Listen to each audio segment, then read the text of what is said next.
An anti-groping device sold out in Japan. 19 families buy 97 acres to build a city for black people. And airlines sell flights to nowhere that take off and land in the same place. These are the weird stories for Wednesday on Weird AF News, the only daily weird news podcast hosted by a comedian. I'm Jonesy, the host of Weird AF News. Thank you for joining me today. I got some weird stories from around the world. Let's do it.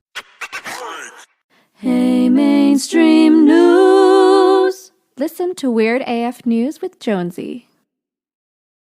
A Japanese anti-groping device sells out within 30 minutes.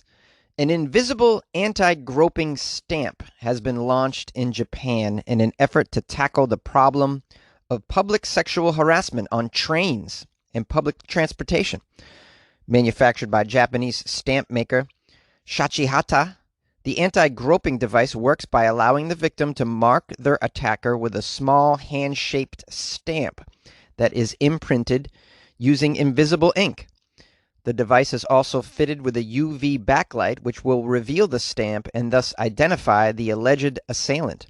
Within half an hour of being released, all 500 of these $20 devices had been sold out. The firm began developing the product in May 2019 following a video of two Japanese schoolgirls chasing down a suspected groper in a train station went viral. The video sparked a heated online debate about how to deter public sexual harassment on trains, which is a very prevalent problem in Japan known as chikan.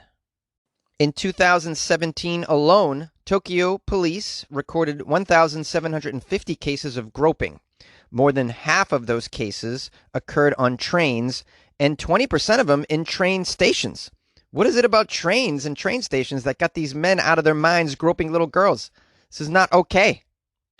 The firm that created this device believes that it will help deter attackers, but one sexual abuse charity has expressed concerns that this device puts the onus on the victims to stop sexual harassment. A spokesman for the firm said the device was a small step toward a world of free of sexual crimes. These perverted Japanese men, what is the deal over there? I just don't get it. And it's not just Japan. I spent a lot of time in Singapore where they have the whole camera up the skirt nonsense is going on. A lot of men are taking upskirt photos on trains. That seems to be a thing on the subway, on buses. Upskirt photos, which is creepy and ridiculous. So bizarre. Well, I don't understand what you're getting out of taking a photo up a skirt. Have you heard of free porn online? I mean, I don't get it. I really don't get it. You're putting yourself in a bad situation where you could be arrested to take a photo up a skirt of a stranger? It seems strange to me. You know, this kind of behavior is just going to come out of countries that have gender inequality. That's just how it's going to be. And depending on the level of gender inequality, that'll be your level of abuse towards women. There's certain countries in the Middle East where, I think the women would be pleased if all they did was grope them on a bus. They'd be like, oh, I can handle that compared to what these men are doing over here. No matter how you slice it, though, this kind of behavior is just ridiculous. Ridiculous. And the fact that they had to invent something like this, the article doesn't have a photo of the device. Which I was hoping to see, the anti-groping device, because I'm still a little confused on how that works. It's a sad situation where it has to come to this. An anti-groping device has to be invented. I'm okay with just giving all the ladies tasers. Why not do that? Is it illegal to carry a taser in Tokyo? I just give them a taser. Somebody grabs your ass, you tase the shit out of their balls, right? Be like, how about that? How about I grope your balls with some electricity, buddy? How about that? 19 families buy 97 acres of land in Georgia to create a city safe for black people. Welcome to freedom, exclaims real estate agent Ashley Scott as she surveys the 97 acres of land that she and a group of 19 black families purchased last month. I'm hoping that it will be a thriving safe haven for people of color, for black families in particular. The land sits just east of Macon in rural Wilkinson County, Georgia. Scott and her friend, investor and entrepreneur Renee Walters, didn't initially plan on buying a large plot of land, but they had a vision that was clear: to create a safe space for their black families. Being able to create a community that is thriving, that is safe, that has agriculture and commercial businesses that are supporting one another, and that the dollars circulating are in our community. This is our vision. Watching our people protesting in the streets, while it is important and I want people to stay out in the streets, bringing attention to the injustices of black people, we need to create a space and a place where we can be a village, a tribe again, Scott said. We wanted to create this safe space where we can address our own issues and concerns. Initially, their plan was to buy an entire town. That didn't work out, so they found some acreage just outside of Toomsboro in Wilkinson County. Here's a quote from Scott. "It was such a beautiful piece of land. It was affordable, and it just made sense that we could create something that would be amazing for our families here." Wow, this is outstanding. Imagine a bunch of people get together. They're like, you know what? We're just going to buy some land and create our own town. I didn't even know this was an option. I had no idea you could do this. I have heard of people speaking about buying a private island and then creating a community there. That sounds like a great plan as well. Just to buy some land in the middle of America and be like, you know what? This is going to be my town. Oh, I would love to do that. That would be so fun. I'd like to get together with some of you weirdos, have our own town. Everybody has a skill they could bring to creating this town. I would like a water slide to go right down the middle. I want some zip lining. I want a professional beer pong court. Okay, you know what I'm into. I'm talking coffee shop on every block. Not that there aren't coffee shops on every block now, but I just don't want them to all be Starbucks. I want some better coffee than that. I love the idea of creating your own community. I think it's fabulous. When you feel like your culture doesn't serve you or your community doesn't serve you, create a micro community. I do this in my life already. I often feel very unsupported as an artist by my culture. I feel like an outsider. I always have, looking in, And so I've always created my own small micro community of other artists and, of course, my friends. And I really just rely on them for just about everything. I like to have a world. I like to inhabit a world, I should say, where everything I need I can get from my little community. All the love, the support, the suggestions for whatever. Like, why look to my culture for what I should wear, what I should eat, what I should do with my money, what I should watch on TV? I just ask my friends these things. I have a little community of people that I trust. I go to them with these suggestions. I rely on them. And, for me, it works. And so for some people that don't feel a connection with the overall culture for whatever reason, and obviously in the U.S., African Americans often feel this way, creating your own community is a great alternative. It saddens me that people feel they have to do this, but I think we're fortunate to live in a country that was built with certain principles in mind. And one of those principles is to take control of your life and build your own damn roadshow if you want to. And no one can tell you that you can't. And I love that. I didn't mean to get so sappy all of a sudden on a story, but I thought this was great. Not only is it a weird story, but it's inspiring, I think. If you also feel inspired by this, call the show, 646-450-2012. Let me know. You like podcasts? You're listening to my podcast. Maybe you thought to yourself, I'd like to make a podcast. Too difficult. No, not with Anchor. Anchor has free creation tools that allow you to record and edit your podcast from your phone or your computer. Anchor distributes your podcast to Apple, Spotify, Stitcher, and more.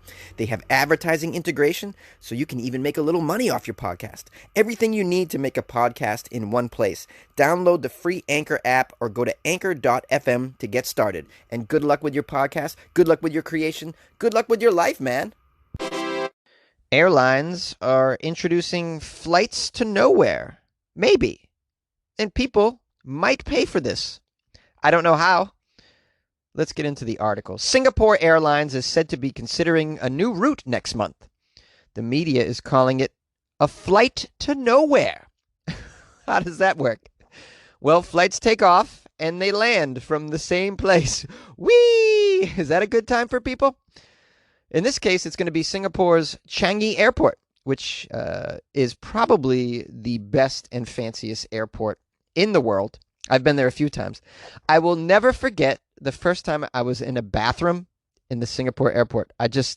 It blew me away. Absolutely blew me away. It was the cleanest, most modern bathroom I had ever been in my life up until that point. Since then, I've experienced some more advanced toilets in places like Taiwan and Japan.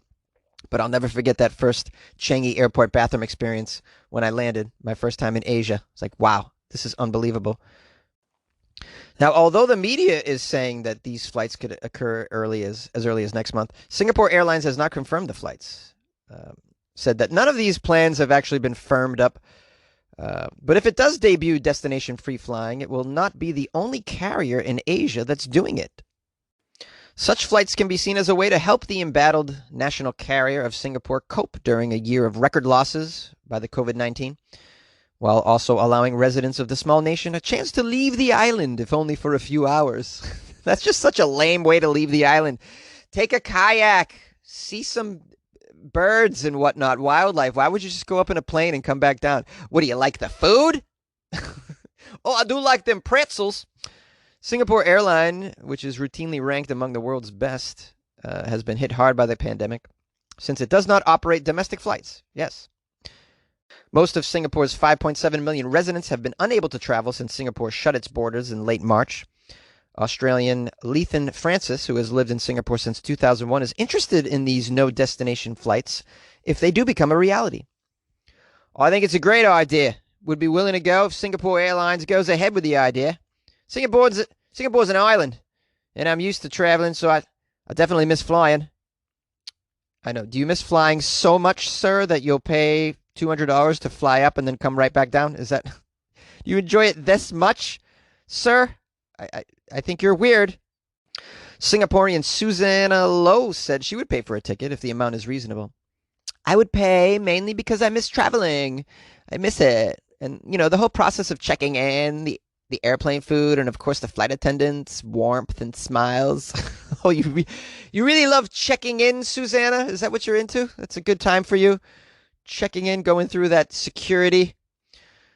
Yeah, the airplane food, that's a good time for you? The warmth of the flight attendants who just hate your guts, Susanna. I hate to break the news to you, Susanna. They hate your guts, okay?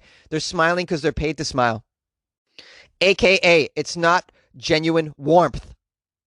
Okay, I mentioned earlier how other countries are offering this similar service. In late August, Japanese carrier All Nippon Airways flew a 90-minute scenic flight on one of its flying Honu Airbus A380 aircrafts. Passengers were treated to a Hawaiian resort-style experience in the airport and on board the plane, which normally flies between Tokyo and Honolulu. But this one didn't go to Honolulu. It just, went up and came back down. And then they got off and and they were met with a bunch of people going, aloha, aloha, just to pretend that you arrived in Hawaii. Is that what I'd imagine? Taiwanese air carrier Eva Air launched a sightseeing flight last month on one of its Hello Kitty jets, departing from and landing at Taipei's Taoyuan International Airport. The 2-hour, 45-minute flight traveled at an altitude of 20 to 25,000 feet to give passengers a closer view of Taiwan and Japan's Ryukyu Islands. Hope I said these places right. Taiwan's national carrier China Airlines flew 2 flights that took off and landed in Taipei in August. And the representative from China Air told the news that the initiative has received a positive response from the local market. Apparently people love to go up and down. I guess that's the thing. People pay for this? I'm so surprised. I didn't realize people enjoyed flying this much. I can't stand it, personally. I don't like the food very much. I don't like checking in. The whole experience to me is just lame, and I hate to pay for such things. I certainly wouldn't pay to go nowhere. It's something I put up with when I got to travel. I say, okay, I'll put up with this crap. I don't go, oh, this is just such a good time. The flight itself was better than the actual vacation. Do you guys feel this way? Would you take such a flight to nowhere? Call Weird AF News, please. 646-450-2012. Thank you. Yay! Hello, this is Christopher Walken with another weird walking fact. Did you know that a bite from a Brazilian wandering spider can cause erections that last for several hours? It's weird. Hooray, hooray, hooray, hooray. You made it to the end of Weird AF News. I'm going to now introduce you to a new patron. Meet Sherry Nellens, who just joined the Patreon. Thank you, Sherry. Thank you so much for joining the Patreon. I'm so grateful from the bottom of my core. I hope you enjoy all of the additional Weird AF News content that is available on the Patreon, such as bonus episodes, a free download of alligators everywhere, photos of my tattoos, and more. Photos of my mom. No, just kidding. That would be weird. I'll never offer photos of my mother on my Patreon. I got to keep my mother anonymous, okay? All right? I can't have you weirdos reaching out to my mom, all right? Knowing who she is. She'll be freaked out by you freaks. I love you all. I love you all, especially Sherry, who has joined the Patreon. I'm so grateful. Thank you. If you guys would like to join Sherry joining the Patreon, it's patreon.com/weirdafnews. And it's like buying Jonesy a beer a month. Why wouldn't you do that? Okay, I provide 5-day-a-week news for you. It's not the best, but whatever. We get by, okay? It's something. It's something for sure, all right?